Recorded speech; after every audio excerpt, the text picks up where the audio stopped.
first picked up the message as we were escorting a cargo ship in the Ursus Sector. Not that we were expecting any trouble, there hadn't been any for many years, but it was still down in standing orders. Any freighter further than 1 week's radio contact with Sol is to have an escort of at least 2 pinnaces.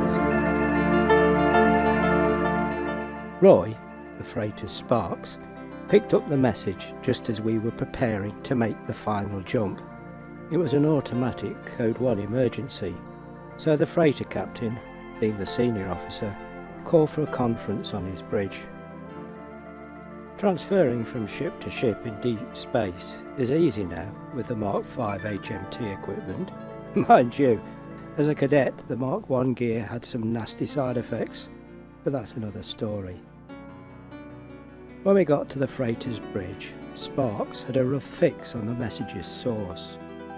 Right on the edge of the sector, 090-183-302 degrees from our current position. It was repeated every 5 minutes, but much of it was lost in the static. We're being attacked by strange creatures. The fuel tanks have been fractured. We've lost 50% of the contents, and some of the passageways are being damaged. We need assistance. We're in level 2 control. No one's hurt, but the camp cannot sustain this treatment.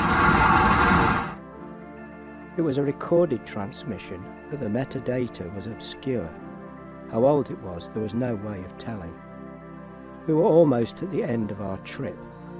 To go searching in the far reaches of the sector was out of the question. Our first priority was to get the freighter down to the spaceport on Lupus Alpha. There, with luck, we could get help from the local authorities.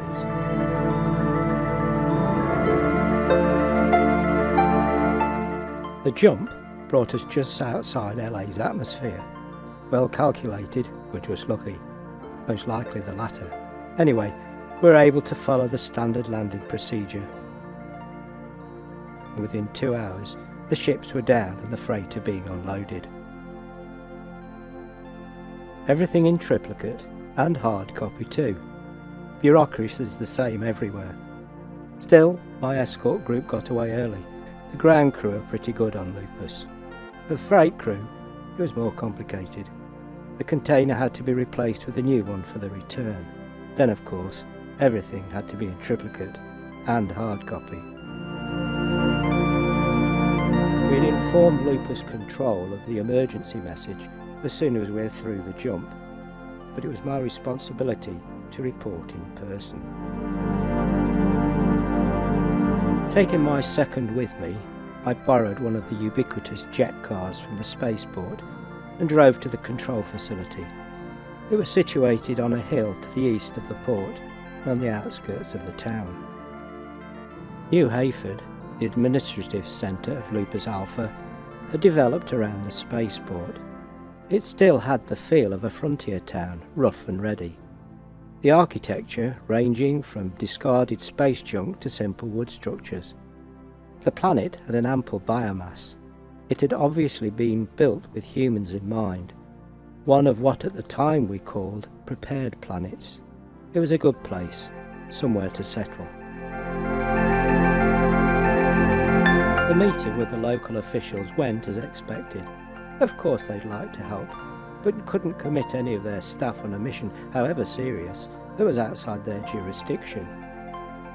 With permission from Sol, of course, it would be different, but with increased activity on the surface of the local star, communication was next to impossible. You know how it goes. The next part was totally unexpected. They would, though, give us the use of a newly commissioned Zeltowski shuttle. Now at the time, they were the best. Even now their hyperdrive has not been beaten. And by chance, her commander was in the canteen.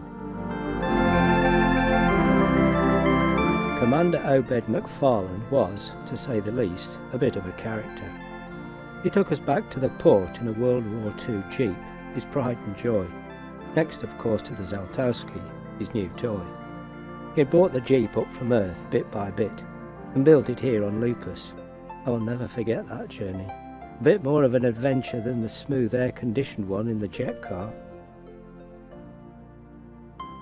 After making various arrangements, we met in a quiet corner of the spaceport where the shuttle was parked. All my team were involved, Anne, Obi and myself.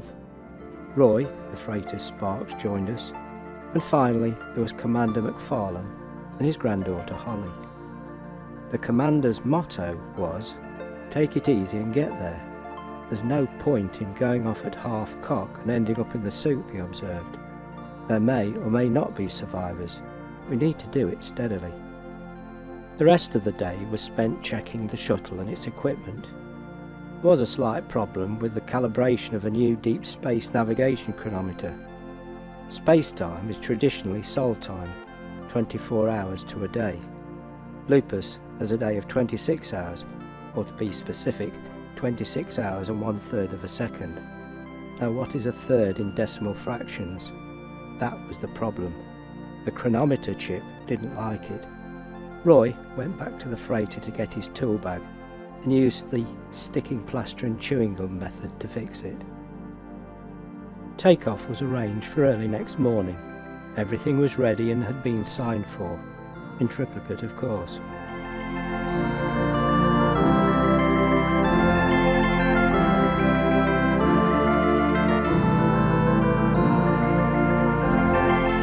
Once out of Lupus atmosphere, we made a jump to where we first heard the message.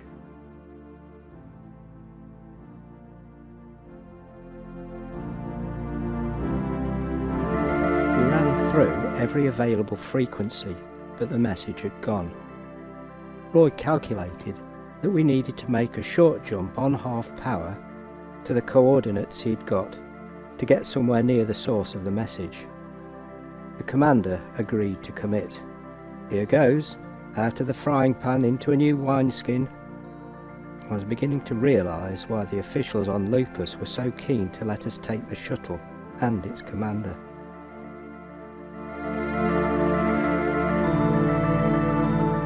Once out of the jump, we started the standard box search pattern. I won't repeat what the commander called it, but needles and teacups came into it. Holly was looking through some documents she had downloaded from the New Hayford Public Library and found a reference to a prospecting group that had left Sol well before the community on Lupus Alpha had been fully established. According to the records, they were registered to work on an unnamed Terra-like planet orbiting an insignificant star on the edge of the sector. Sadly, the star number and coordinates were missing. Obi and Anne searched through the latest star charts we had of the area. They were antiques.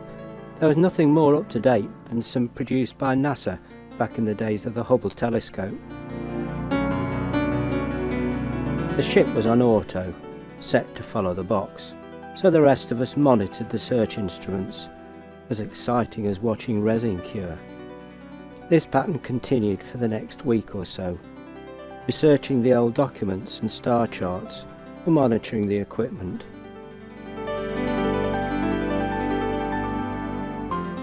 By the fourth week, we were getting ready to give up when Obi noticed a slight anomaly on one of the instruments. There was a slightly unexpected reading from a star system ahead of us. It was decided to investigate closer. The ship was locked on the new target, and we sat back to see what would happen.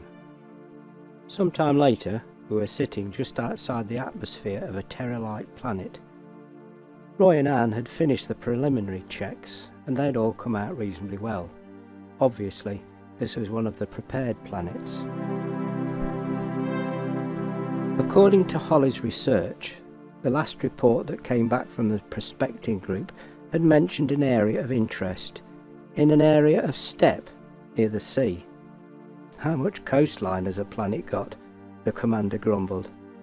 I pointed out that we needed to look for grassland first, then for some nearer coast.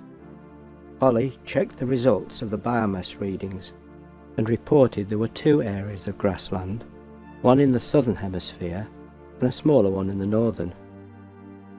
Now the report definitely said steppe, not pampas.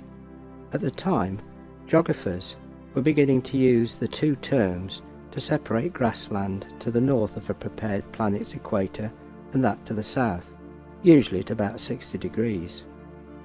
Orbiting the planet at around 60 degrees north gave us 4 possible sites. The next stage was to go suborbital and take a closer look. The ship was prepared for atmospheric flying, and we belted ourselves in for entry. We hit gold with the first target site.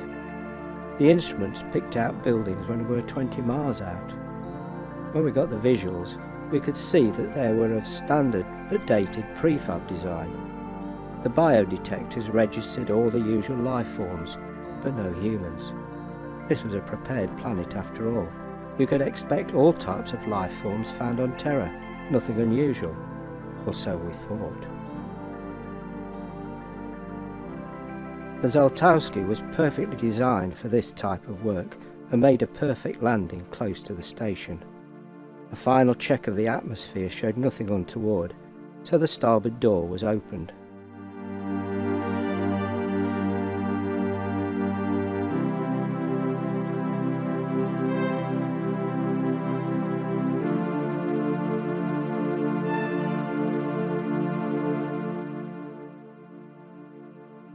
We arranged ourselves into 3 groups. I stayed on the shuttle with Obi. The 2 girls covered the outside of the station, and the commander and Roy approached the command centre.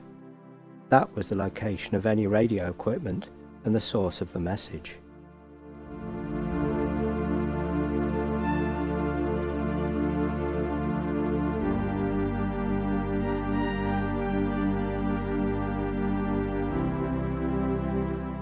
The girls found damage to the fuel tanks, and the external passageways were dislocated in 1 or 2 places. The passages, technically, were not needed as the atmosphere was fine. Sometimes, though, they were used to protect the occupants from the weather. We were at quite a high latitude here, so the winters may have been rough. The damage was strange. Anne said it was as if someone had dragged heavy fueling hoses all over the place, and then taken a swipe at the fuel store with them. There were plenty of animal tracks near a small stream. It was obviously a popular watering place, and the fauna had not been intimidated by whatever happened here.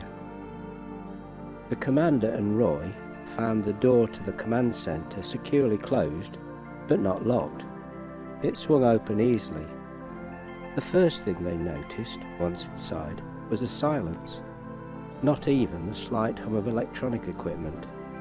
The air was fresh and cool.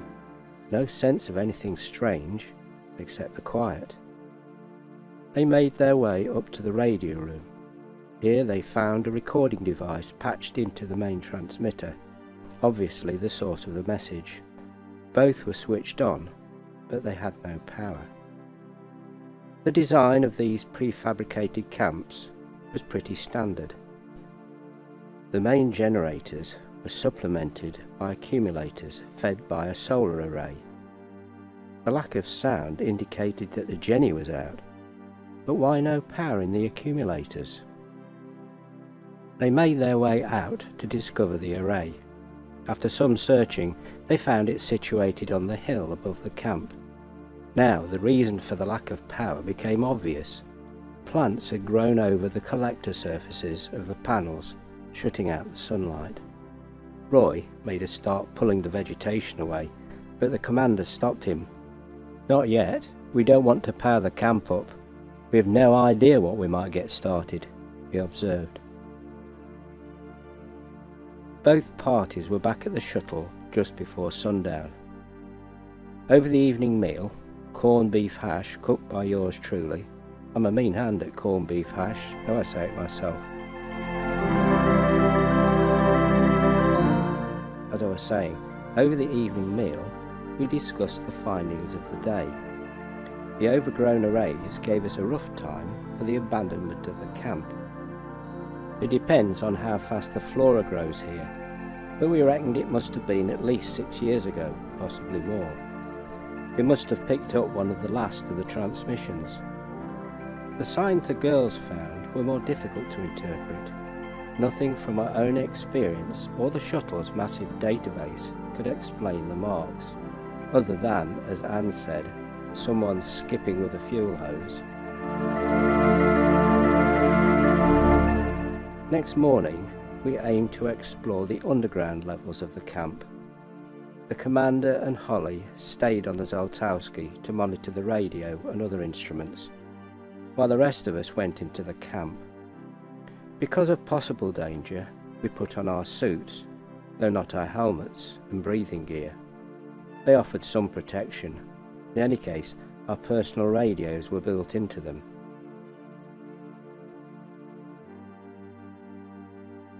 Just as the commander and Roy the previous day, we were struck by the quiet, the only sound being our boots on the floor. The layout of the first level was, as to be expected, the standard design, cut back into the hill from the entrance and the main control room.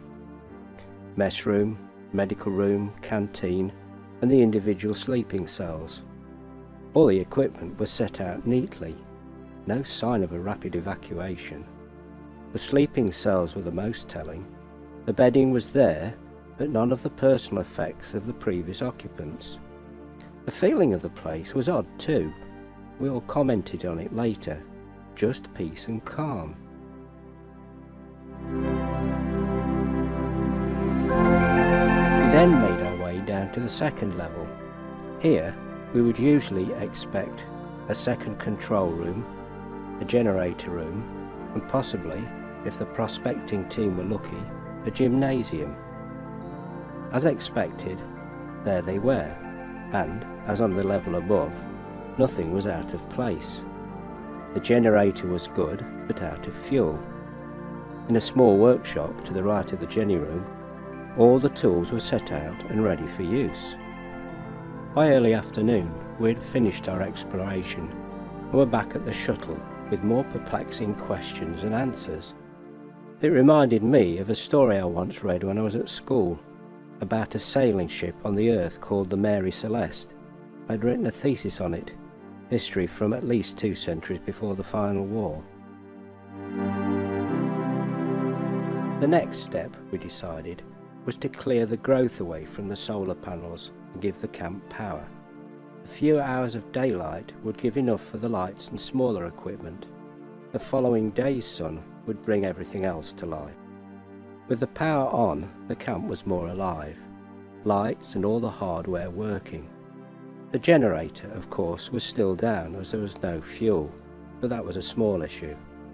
The solar array was enough. Roy booted up the main computer to see if the camp log was there. Yes, it was.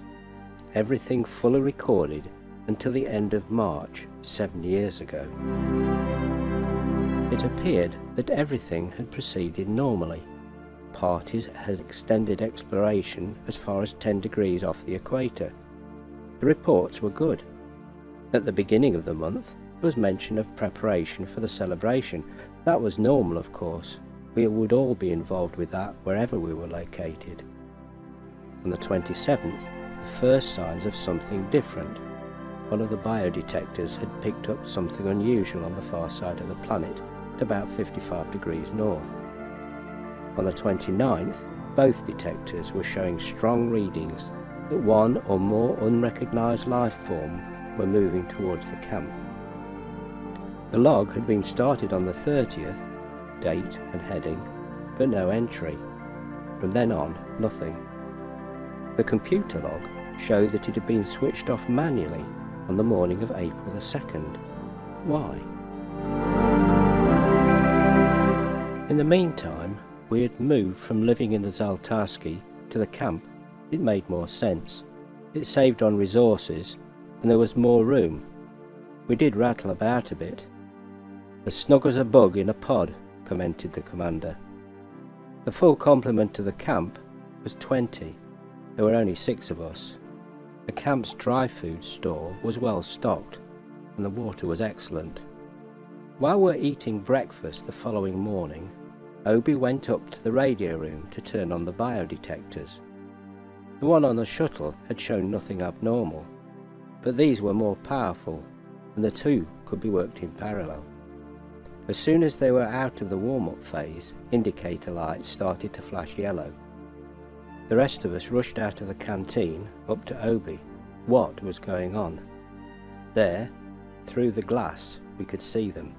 Between us and the shuttle, 3 strange floating objects. My first impression was of looking at a cross between an unhusked coconut and a jellyfish. They also appeared to have trunks, so you could add a good old pachyderm too. That's elephant. 2 looked identical. The third was darker in colour and smaller in size. It was extending its trunk to the glass.